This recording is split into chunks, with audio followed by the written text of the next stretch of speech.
Semana passada, dentro da nossa série Transforma, nós falamos um pouco sobre ganância, sobre a dificuldade que às vezes a gente tem com a questão da avareza, dificuldade que a gente tem, inclusive de reconhecer esse pecado, né? E aí finalizamos entendendo que, como igreja, nós queremos criar uma cultura de contribuição para ter um ministério excelente, integral e autossustentável, para sermos, como igreja, uma referência na transformação de vidas. E aí a gente lançou, né, a nossa ideia do dar, ter e ser. A gente participa financeiramente, a gente contribui financeiramente para que a gente possa ter toda essa estrutura que a gente sabe que a gente precisa ter, mas para que a gente possa ser. E aí a gente entendeu e viu isso na semana passada, que somos chamados a fazer parte disso. Hoje, a gente vai continuar pensando ainda sobre a questão da transformação na nossa segunda mensagem, e vamos abordar uma segunda atitude em relação à transformação. E aí, para a gente pensar nisso rapidinho, eu queria apresentar para vocês uma pesquisa que foi desenvolvida, eu falei rapidamente sobre isso hoje de manhã no nosso passadia, da Universidade de Harvard, que é provavelmente a maior, ou melhor, ou mais importante universidade do mundo, já foi, provavelmente ainda é, pelo menos de nome uma universidade americana na cidade de Boston, e eles, há mais de 80 anos atrás, eles iniciaram uma pesquisa analisando 724 pessoas durante 75 anos. Foi a maior pesquisa já feita em termos de duração por uma universidade ou por algum centro de pesquisa. Eles selecionaram 724 pessoas, 724 na época homens, por todo o contexto que vivia os Estados Unidos naquela época. Metade desse grupo, eles eram da própria universidade, eram alunos da universidade, eram alunos promissores que eles olhavam e tinham expectativa, puxa, esse pessoal vai dar bom, né? Esse pessoal está estudando aqui nos principais cursos nossos, na principal universidade, isso aí vai ser gente muito importante no mundo, e de fato algumas dessas pessoas se tornaram pessoas extremamente importantes no mundo. A outra metade, os outros 50%, eles analisaram a partir das pessoas mais pobres da cidade de Boston. Eles foram na periferia, num bairro muito pobre. Dentro do estudo, eles trabalham isso, que não tinha nem água encanada, eles não tinham nem água quente nem fria, aonde eles viviam, extremamente pobres. E eles pegaram metade das 724 pessoas. Metade eram os alunos da universidade, metade eram essas pessoas mais pobres da cidade. E fizeram para eles a pergunta sobre o que eram as suas aspirações. Nessa época eram todos jovens, na casa dos 18 a 20 anos de idade. E perguntaram para eles quais eram as aspirações deles. O que eles gostariam de ser na vida, o que eles gostariam que acontecesse ao longo da vida deles. E aí nas entrevistas que eles fizeram, 90%, mesclados, os dois grupos, 90% dos 724 responderam que eles queriam ser ricos. Eles queriam ter dinheiro. Independente de se eram aqueles que já tinham e tinham tudo para continuar tendo, ou se eram pessoas que não tinham, na época, perspectiva de enriquecimento. E depois fizeram, aí em segundo lugar, o que é que vocês queriam? Então, responderam uma série de coisas. Em segundo lugar, metade deles, 50%, respondeu, e aí foi o maior percentual das respostas, que eles queriam ser famosos. Eles queriam ter algum tipo de reconhecimento, eles queriam ter algum tipo de projeção no final da vida deles a partir daquilo que eles tinham feito. Quando eles fizeram as entrevistas, ao longo dos 75 anos, eles entrevistaram as 724 pessoas anualmente. Então eles têm todo lá o como fez isso, depois eu tem uma parte que eu mostro para vocês, se vocês quiserem aprofundar um pouquinho nisso aí, você pode pesquisar. Eles conversavam com eles, perguntavam para eles sobre, principalmente, você está feliz, você está satisfeito, você está realizado com isso aí? Perguntavam para eles, depois que eles saíram da faculdade, no caso dos alunos ou do pessoal de cá, você está trabalhando no que você gosta? Então, uma série de perguntas, faziam exames médicos neles, dentro de uma periodicidade também, para ver como é que estava a saúde deles, como é que eles estavam se se desenvolvendo fisicamente. E aí eles descobriram que alguns desses do grupo dos 724 viraram médicos, viraram advogados, viraram engenheiros. Um deles que saiu daqui se tornou presidente dos Estados Unidos. Eles não mencionam qual presidente foi, mas tinha um presidente dentro desse grupo. Então, assim, gente que ganhou muito dinheiro e teve muita projeção. Outros foram trabalhadores, pedreiros, se tornaram vendedores, se tornaram muitos desempregados por muito tempo ao longo da sua vida. E aí, algumas pessoas do grupo de cá foram ricos e quebraram. Algumas pessoas do grupo de cá eram pobres e se tornaram ricos, chegaram a ter algum tipo de avanço, de projeção financeira, social. E aí, após 75 anos de estudo, e aí eles continuaram perguntando para eles como é que você está, como é que você se sente. Entrevistaram as esposas deles, entrevistaram os filhos deles. Esse grupo gerou mais de 2.000 filhos e todos foram entrevistados. E aí eles reuniram todas as informações e eles perceberam pessoas que foram chegando no final da vida e que estavam extremamente felizes, extremamente satisfeitas com a vida que eles levaram. E aí quando eles concluíram esse estudo, as pessoas sobreviventes, eram só 60 pessoas, sobreviveram até o final do estudo, com mais de 90 anos de idade. E aí o que eles descobriram, essa é a conclusão do estudo. 75 anos de estudo da Harvard. A conclusão deles é que bons relacionamentos fazem as pessoas mais saudáveis e felizes. E se você quiser aprofundar isso, essa palestra foi dada no TEDx do Bacon Street por esse homem chamado Robert Waldinger. Ele é atualmente o diretor desse setor da Harvard que faz as pesquisas, e aí ele deu uma palestra explicando isso aí, e aí a partir disso, se você quer, você pode aprofundar nesses dados. Essa foi a conclusão do estudo. Bons relacionamentos fazem as pessoas mais saudáveis e mais felizes. Eles descobriram, no final, quando essa galera atingiu 50 anos de idade, fizeram uma bateria de exames neles. Triglicérides, colesterol, diabetes, doenças. Aí alguns, ele fala isso lá, alguns ficaram esquizofrênicos, outros tiveram umas outras doenças. Não, mas a maioria deles estava saudável, chegou bem nessa idade. Então fizeram uma bateria de exames para verificar como é que estava a saúde deles aos 50 anos de idade. E eles descobriram que desse grupo, as pessoas que viveram mais tempo não era necessariamente quem estava mais saudável aos 50 anos. Independente de como estava a saúde deles aos 50 anos, a galera que chegou aos 80 era o pessoal que tinha bons relacionamentos. E essa foi a conclusão deles. As pessoas estavam de fato mais felizes e mais saudáveis, simplesmente porque elas tinham relacionamentos profundos, bons relacionamentos, bons vínculos.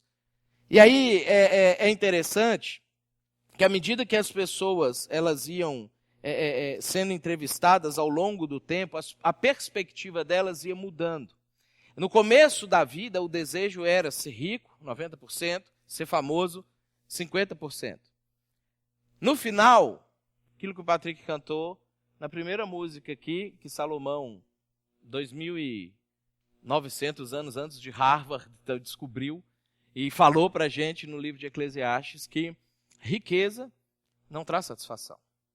De fato, a alegria estava vinculado com relacionamentos. Tinham pessoas ricas felizes, tinham pessoas pobres felizes, tinham pessoas ricas infelizes, tinham pessoas pobres infelizes. O que definia a satisfação eram os relacionamentos dessas pessoas. Agora olha que interessante, porque isso é verdade para nós também. Nós não colocamos bons relacionamentos como prioridade na nossa vida. A gente não estabelece no início da nossa vida que nós queremos ser pessoas bem relacionadas no final da vida. Você nunca coloca no seu planejamento, não, eu quero chegar no final da vida e ter 17 bons amigos. Então, no primeiro ano eu vou fazer 2 bons amigos, no segundo ano eu vou fazer 3 bons amigos, que pode ser que eu perca um até o segundo ano, no quarto ano, a gente não faz isso. Nós não temos esse tipo de planejamento, nós não temos esse tipo de organização quando a gente desenvolve o planejamento de vida da gente. As amizades, elas vão acontecendo, os bons relacionamentos, eles vão acontecendo por sorte. Às vezes a gente tem sorte de ter bons relacionamentos ao longo da vida, às vezes a gente não tem sorte de ter bons relacionamentos, mas a gente não faz esforços intencionais, direcionados, para que isso aconteça na vida da gente.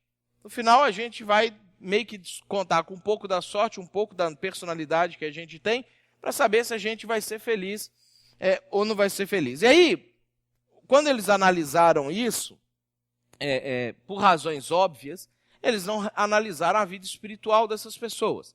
Eles não pesquisaram como é que estavam essas pessoas com Deus, já que, embora Harvard foi fundada por um pastor e no início a universidade era totalmente cristã e regida por valores cristãos, no início do século XX eles já tinham perdido esse tipo de perspectiva. E quando a gente olha para a Bíblia, a gente descobre que bons relacionamentos também são fundamentais para que a gente possa ter uma vida espiritual saudável. Não tem como a gente desenvolver bem a nossa vida com Deus.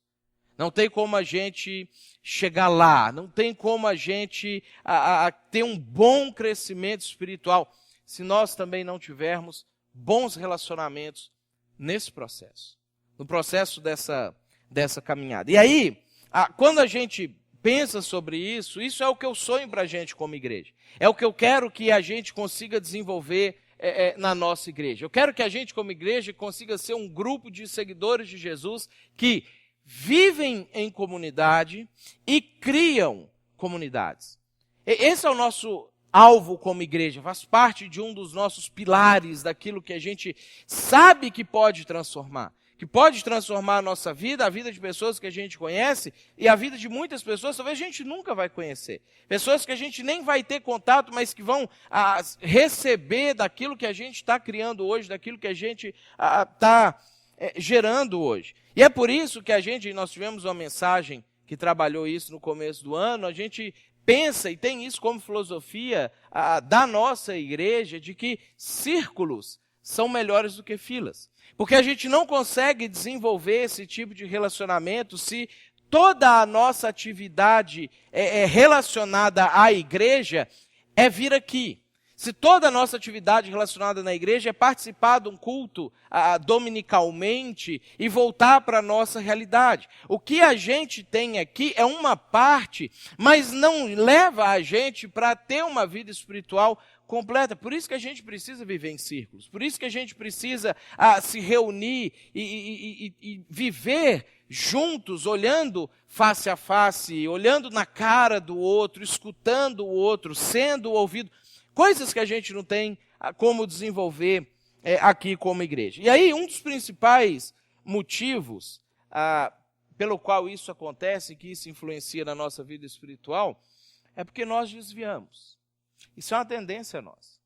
Nós temos a tendência de desviar.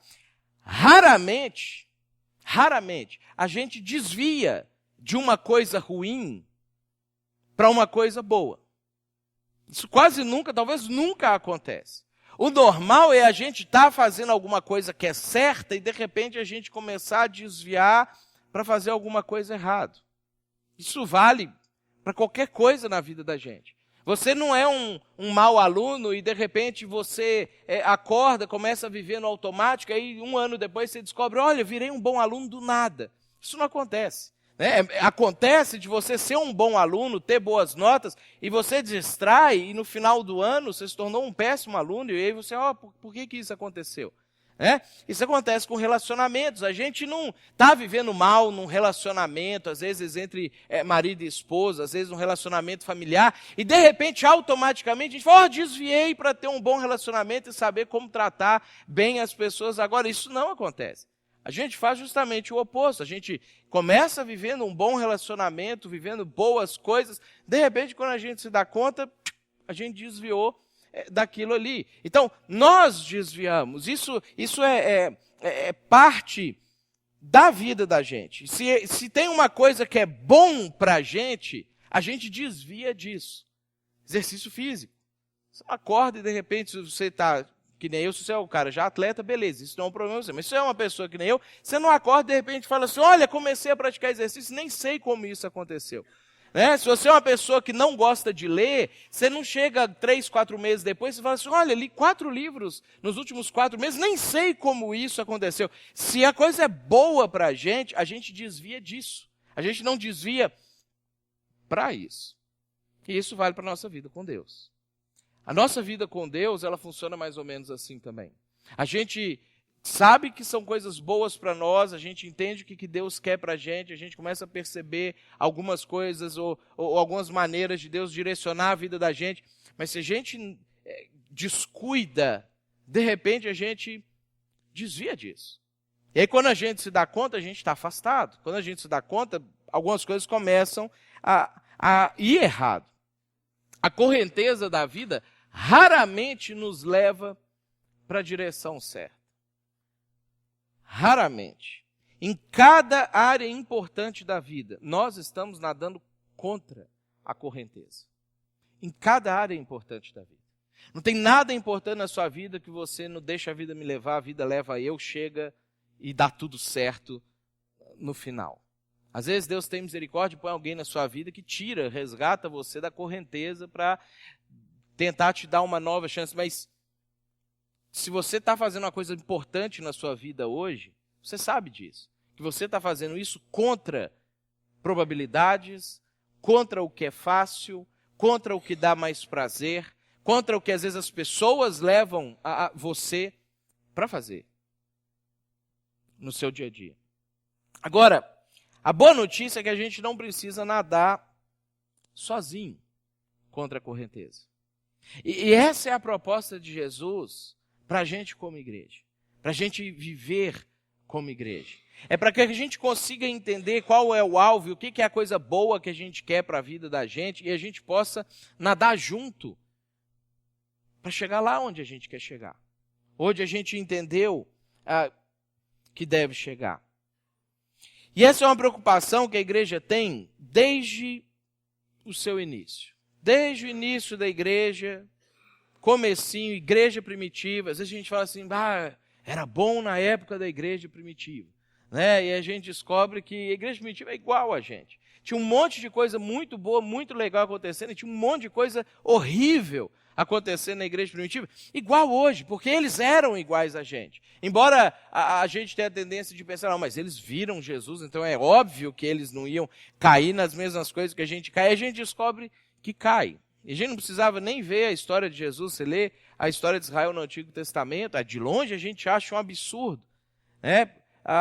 Embora a gente faça exatamente as mesmas coisas que eles fazem. E eu queria que a gente lesse um texto que vai tratar sobre isso, lá em Hebreus capítulo 3. Porque o escritor de Hebreus, ele tem uma preocupação a respeito da comunhão. Ele tem uma preocupação a respeito da igreja, daquela comunidade, daquelas pessoas que conheceram Jesus, que conheceram o Evangelho, que elas conseguissem continuar caminhando juntos e isso pudesse ser desenvolvido e se tornasse fortalecimento para a vida espiritual daquelas pessoas que o autor está tentando alcançar. A gente não sabe exatamente quem foi a pessoa que escreveu o livro de Hebreus. Eu acho que é o único livro anônimo que a gente tem no Novo Testamento. A gente sabe que ele é um livro muito importante, porque a comunidade cristã inicial valorizava muito essa carta e tinha em alta estima as coisas que estão escritas aqui. É uma carta escrita para a primeira igreja que existiu, para a igreja dos Hebreus, porque a primeira igreja da história começa na cidade de Jerusalém, é de Jerusalém que ela sai para o resto do mundo. Então, assim, eles estão enfrentando dificuldades de uma igreja que foi caminhando já, que vivenciou algumas coisas na sua história de vida. E lá no capítulo 3, a partir do versículo 12, a gente tem a preocupação dele. Olha como é que ele inicia e ele trabalha isso aqui. Diz o seguinte: cuidado, irmãos, para que nenhum de vocês tenha coração perverso e incrédulo, que se afaste do Deus vivo.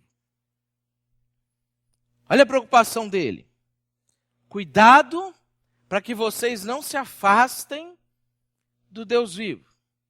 Quem, em sã consciência, se afastaria de Deus? Quem, em sã consciência, que conhecesse a Deus, tomaria uma decisão para se afastar de Deus? Não sei se isso é verdade para você, mas isso é verdade para mim. Todas as vezes que a gente sabe o que Deus quer para a gente, e a gente olha e fala assim, não, eu não vou fazer desse jeito, eu vou fazer do meu jeito, porque o meu jeito é melhor, a gente está fazendo isso aqui. A gente, na canção aqui, escutou sobre a história de Adão e Eva. Adão e Eva, os melhores seres humanos que já existiram na história da humanidade, os nossos representantes, o melhor tipo de ser humano, andava com Deus e eles se afastaram de Deus. E, gente, isso é verdade para a vida da gente também. A gente conhece a Deus, a gente sabe quem é Deus, a gente sabe do que Deus é capaz, a gente sabe do amor que Deus tem por nós, mas quantas vezes a gente olha para a vontade de Deus e a gente fala, não, eu vou fazer do meu jeito. Vou fazer do jeito que eu acho que é melhor. Deus disse que é desse jeito aqui, mas talvez Deus não entende muito bem o que eu estou vivendo. Deus não sabe exatamente o que eu estou passando na minha vida. Eu vou fazer do meu jeito. O texto é escrito para cristãos. O texto é escrito para crentes, para pessoas que já acreditaram, para pessoas como nós, que estavam fazendo as mesmas coisas que a gente tem a tendência de fazer. Cuidado, irmãos, para que vocês não se afastem do Deus vivo. Para que vocês não comecem a adotar comportamentos, tomar decisões, que o final disso é você estar afastado de Deus. Os dilemas que a gente enfrenta todos os dias. E aí, olha o que ele fala aqui para crentes. Irmãos, cuidado para que vocês não tenham um coração incrédulo. Ou seja, depois de que a gente crê, depois que a gente acredita, depois que a gente entende, pode acontecer coisas na vida da gente que fazem com que o nosso coração deixe de crer.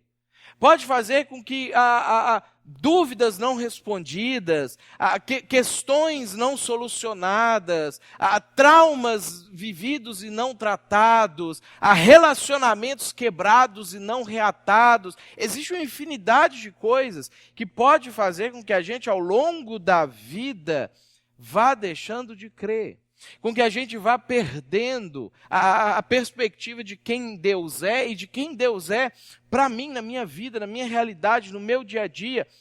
Ele está falando para crente, ele está falando para gente que acredita, para gente que olha e fala assim, não, acredita em Deus. Cuidado, porque pode acontecer de ao longo da sua vida você perder isso. Pode acontecer do seu coração se tornar incrédulo. E ele está escrevendo isso aqui provavelmente para pessoas que viram Jesus ressuscitado.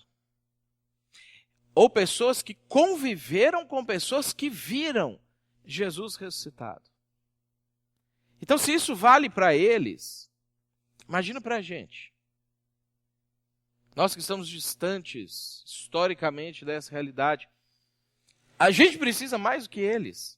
Dos alertas e das advertências e do conselho e da orientação que ele vai trazer para a gente aqui. E é interessante que a solução para esse problema, ele já começa no próprio verso. Irmãos, vocês, plural. O texto não está falando para uma pessoa específica, o texto não está falando para você, o texto está falando para nós. O texto está sendo direcionado para um grupo de pessoas que está caminhando junto, para um grupo de pessoas que vai sentar e vai ler junto essa carta, e depois eles vão discutir como é que a gente pode transformar isso em realidade na vida da gente. Como é que essas coisas podem acontecer na vida da gente. E a razão pela qual ele está falando isso, e que ele está preocupado, e ele está trazendo esse conceito, essa orientação, é que se afastar de Deus é uma coisa que começa dentro da gente. Se afastar de Deus não é uma atitude externa que você comete. Se afastar de Deus não é quando você executa um pecado. Não é quando você toma uma decisão errada. O afastar-se começa dentro. O afastar-se começa no coração. Começa lá no nosso interior. Começa numa parte da gente que não é visível para as outras pessoas. Quando a gente toma, muitas vezes, uma decisão externa e a gente externamente se desvia, isso não é que está começando ali, isso já é a execução de um desviar que aconteceu dentro da gente, que já começou lá dentro e provavelmente já tomou uma proporção muito complicada. Às vezes difícil demais de ser revertida. E ninguém fica sabendo que você está desviando, a não ser que a pessoa tenha acesso a você. Ninguém fica sabendo o que está acontecendo dentro de você, a não ser que você chame a pessoa para entrar. A não ser que você convide a pessoa para entrar dentro da sua vida, para entrar dentro de você. A única maneira de alguém saber isso é se você está em círculo e a pessoa tem acesso a você. Olha o versículo 13, como é que ele vai trabalhar a continuação. Pelo contrário, encorajem-se uns aos outros. E é legal porque o escritor ele usa um termo grego, que é o termo parakaleite, que é a ideia do texto é chamar de lado. É você estar caminhando junto com a pessoa, de repente você está percebendo algumas coisas, e aí você chama a pessoa de lado. Você fala assim, eu preciso conversar com você. Eu preciso entrar um pouquinho na sua vida. Eu preciso entrar um pouco na sua jornada, um pouco na sua caminhada. A referência é o mesmo termo que Jesus usa para o Espírito Santo em João, quando ele fala, eu estou indo embora, mas eu vou pedir ao Pai que vos envie outro Consolador na nossa versão. No grego ele usa a palavra Paráclito. É a mesma ideia. E o que é que o Espírito Santo vem fazer com a gente? Jesus diz, quando ele vier, ele vai convencer vocês do pecado, da justiça e do juízo. Quando o Espírito Santo vier, ele vai entrar dentro de vocês, ele vai habitar em vocês, e habitando em vocês, ele vai corrigir coisas, ele vai encaminhar vocês, ele vai alertar vocês, ele vai trazer coisas para a vida de vocês. Olha o que o escritor de Hebreus ele está fazendo, ele está associando uma característica que Jesus inicialmente atribui ao Espírito Santo, ele fala assim, olha, isso é para ser vivido também entre vocês. A mesma coisa do Espírito Santo entrar dentro para poder orientar. Eu quero que vocês entrem dentro da vida um do outro para poder orientar, para poder chamar de lado, para poder participar, para ter acesso. Encorajem-se uns aos outros. Agora, para isso acontecer, a gente precisa estar junto. E o que o escritor está falando é, eu quero que vocês estejam juntos, eu quero que vocês se intrometam na vida do outro. Olha, é totalmente fora da nossa cultura. Totalmente fora da nossa cultura. Porque a nossa cultura ensina que cada um vive a sua vida. Você não se intromete na minha vida, eu não me intrometo na vida de vocês. É isso que a nossa cultura nos ensina. E é esse tipo de pensamento, de padrão de comportamento que a gente vai adotando para a vida da gente e as decisões que a gente vai tomando em relação a relacionamentos é baseado nisso aí. O que acontece? Quando nos relacionamos, não é profundo. Porque a gente traça um limite. A gente fala, você chega só até aqui. Não invada o meu espaço. Não interfira na minha individualidade. É isso que a nossa cultura ensina para a gente. Agora, isso contribui para que o nosso coração seja perverso e incrédulo e a gente se afaste de Deus. E quando a gente se afasta de Deus, às vezes, para voltar, o caminho pode ser longo demais, difícil demais, porque não tinha ninguém para interferir quando a coisa tinha começado a acontecer. E aí ninguém fica sabendo que você está se desviando, porque um coração desviado não aparece aqui. A única maneira de alguém saber é se você permitir que a pessoa entre na sua vida. E isso acontece nos círculos. Isso acontece quando a gente está numa roda, olhando um na cara do outro. E aí ele continua ele continua trabalhando ainda dentro do texto. Encorajem-se uns aos outros todos os dias. Já não basta o cara interferir em sua vida uma vez, ele vai interferir em sua vida todos os dias. É mais anticultural ainda, é mais antinatural do que a gente tem vivido ainda. Porque a ideia aqui não é que você, quando tiver um grande problema na sua vida, você vai lá e procura uma pessoa para resolver um problema pontual da sua vida. A ideia daqui é que isso é o normal, é que isso que está acontecendo. Você está derramando da sua vida na vida de alguém, alguém está derramando da vida dele na sua vida. Você está entrando no coração de alguém para ver se está tudo em ordem, alguém está entrando no seu coração para ver se está tudo em ordem, diariamente. Isso que é para ser a nossa cultura como igreja. E aí, imagina isso, gente, isso se torna padrão da nossa cultura de verdade. Se nós tivéssemos pessoas boas, que amam a Jesus, que amam você, que amam os outros, interessados nas vidas uns dos outros, construindo um na vida do outro, impedindo que a gente fizesse as loucuras que habitualmente a gente faz e às vezes se arrepende depois. Enquanto durante o tempo que se chama hoje, que é o tempo de luta que a gente está vivendo aqui, que é esse período que a gente está passando aqui na Terra, que é complicado mesmo, que é difícil mesmo, muitas vezes. E aí ele continua, de modo que nenhum de vocês seja endurecido pelo engano do pecado. O motivo é para a gente não ser enganado. E aí o escritor faz uma coisa aqui que é comum dos escritos judaicos, que é a personificação de coisas abstratas. A gente tem isso no Antigo Testamento, Jesus usa um pouquinho disso também, e ele está fazendo aqui, porque pecado na nossa cabeça é uma atitude que você comete.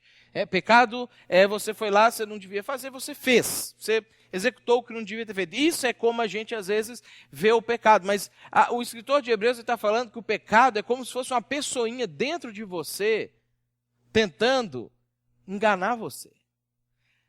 Tentando falar para você, não tem problema não, faz.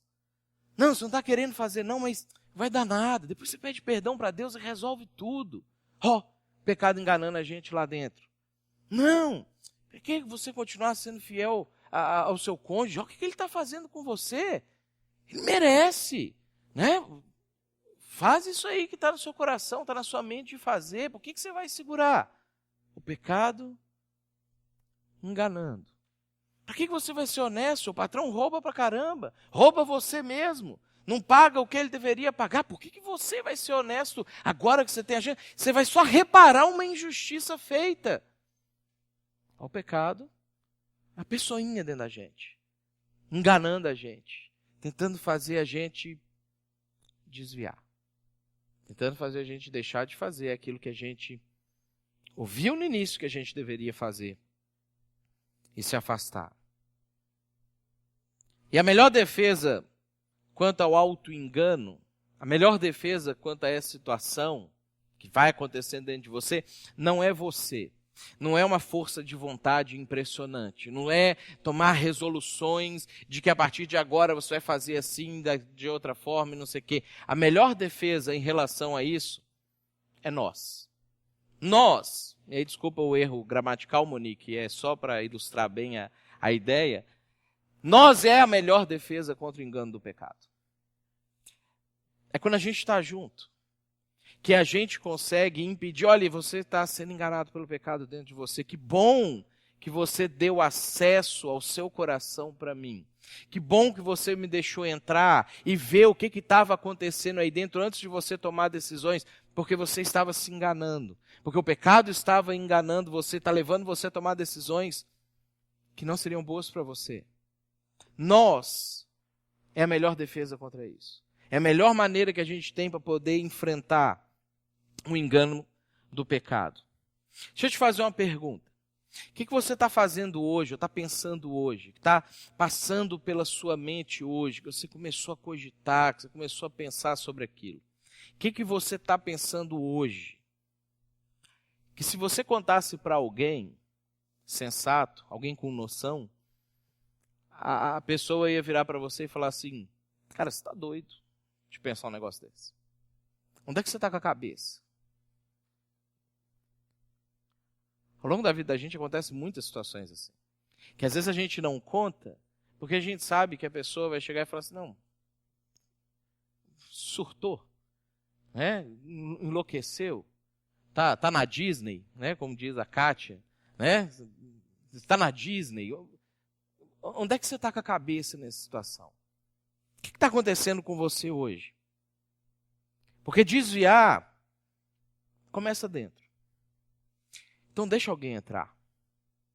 E aí no versículo 14, ele conclui assim: pois passamos a ser participantes de Cristo, desde que de fato nos apeguemos até o fim à confiança que tivemos no princípio.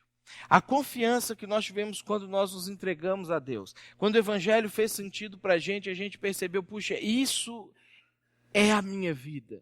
Isso aqui é de fato o amor de Deus imenso por mim. E é assim que eu tenho que viver, eu tenho que me dedicar, eu tenho que entregar a minha vida a isso. Isso é a confiança do princípio, a confiança do começo. Que a gente vai desviando dela devagarzinho, e no começo é tão pouquinha coisa, a gente só nota no final o tamanho da distância. E às vezes a gente descobre que esses pontos que iniciaram no mesmo lugar se tornaram paralelas, que não vão se encontrar mais. A gente não precisa que isso aconteça para que a gente pare e pense como o pessoal entrevistado lá pela Harvard, só no final da vida que eles perceberam: puxa, o que de fato eu tinha que ter vivido e investido a minha vida era em bons relacionamentos, para que a gente não faça como Salomão, que também viveu o sonho de qualquer ser humano jovem, né? Teve tudo o que qualquer pessoa pode querer ter, tudo, 100% do que você pensar assim: ele teve. E chegou no final da vida a mesma conclusão.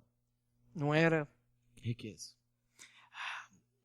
Não era isso que de fato ia fazer a minha vida ter sido uma vida feliz. Se você não quer abandonar tudo, você precisa prestar atenção nessas pequenas coisas. E é por isso que comunhão transforma. É por isso que viver em comunidade transforma. É por isso que a gente sentar em círculos e a gente abrir o nosso coração para que pessoas possam entrar lá dentro.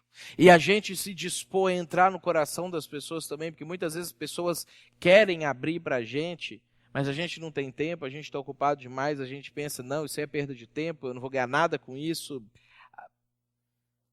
É a gente deixar pessoas entrarem e a gente se dispor a entrar para poder transformar a vida das pessoas.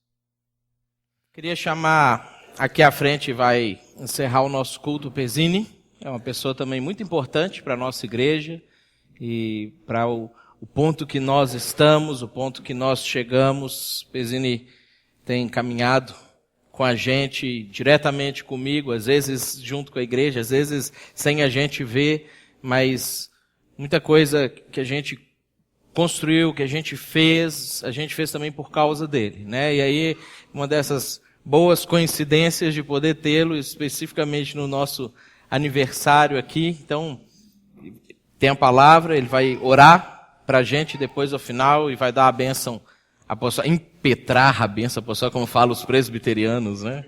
Pode sentar um minutinho, aí vocês, senão ficam olhando de pé aí. Eu não vou demorar, não vou pregar. Mas eu creio que o que o Mateus disse hoje me fez lembrar há algum tempo atrás. Não sei quanto tempo faz, mas interessante.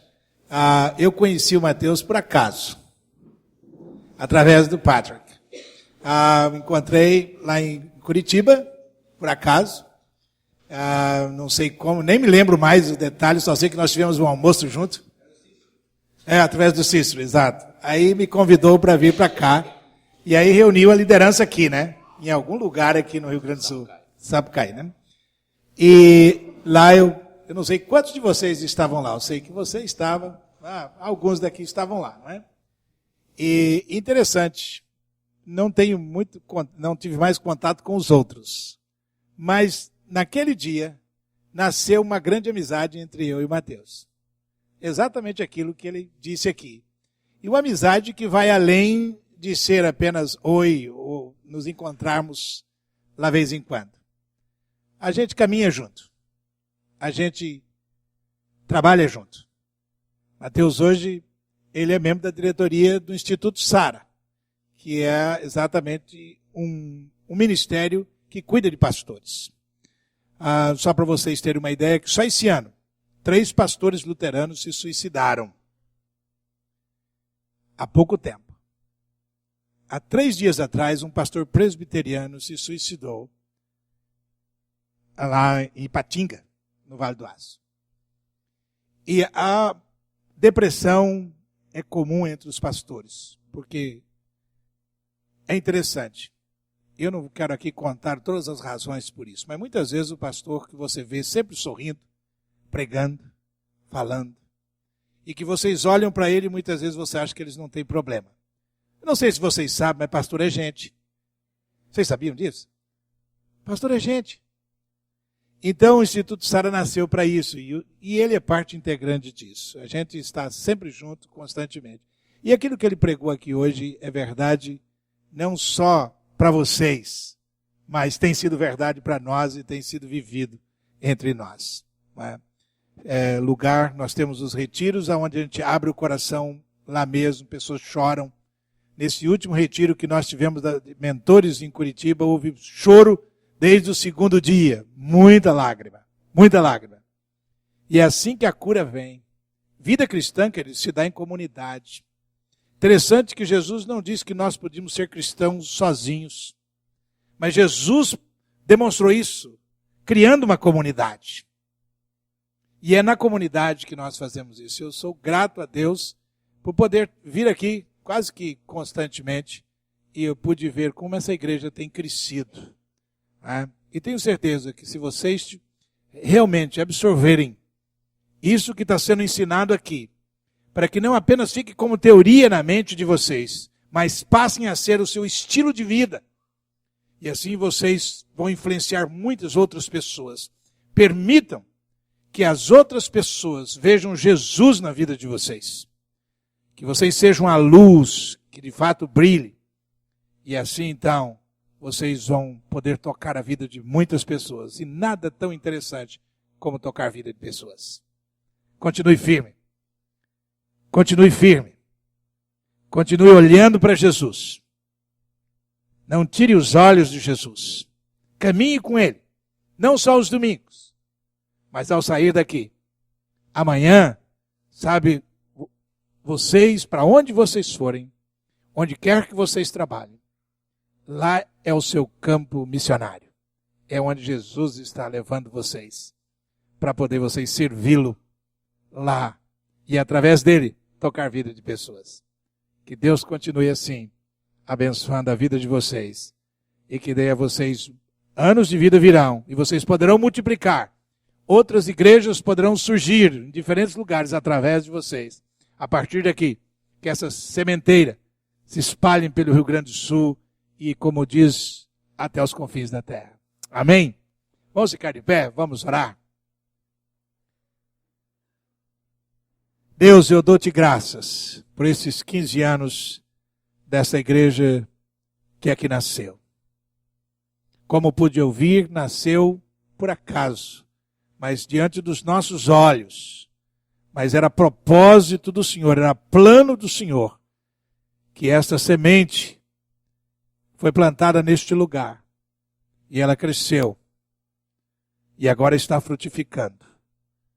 Te louvo te louvo pela vida deste casal, que entenderam há 15 anos atrás, quem sabe de começar um pequeno grupo, e este pequeno grupo se multiplicou. E hoje podemos aqui louvar e glorificar o teu nome, na beleza da tua santidade. Te louvo pelas vidas que foram tocadas pelo poder da tua palavra neste lugar. Por esses irmãos e irmãs que aqui estão nessa noite celebrando com alegria esses 15 anos de existência dessa igreja. Que a graça do Senhor se multiplique na vida deles. E que a unção poderosa do Espírito Santo do Senhor seja dobrada sobre a vida deles. Que cheios do teu Espírito poderão proclamar a tua palavra, Senhor, com poder e graça. Que o Senhor continue usando Mateus, os presbíteros, diáconos, líderes e todos que por aqui vierem, para serem de fato a luz do mundo e o sal da terra, para que vidas sejam tocadas pelo poder do Senhor. Irmãos e irmãs, que a graça de nosso Senhor Jesus Cristo, a graça que nos trouxe vida, a graça pela qual podemos caminhar todos os dias na confiança de que o Senhor está conosco, que somos o templo do teu Espírito, e que o amor do Deus Pai Todo-Poderoso seja intensificado em seu coração a cada momento, e que a unção e a comunhão poderosa do Espírito Santo seja sobre a sua vida. Não somente hoje, mas todos os dias, porquanto aqui você viver, até o dia que juntos encontraremos com Ele na glória. Em nome de Jesus. E o povo de Deus diz amém. Amém.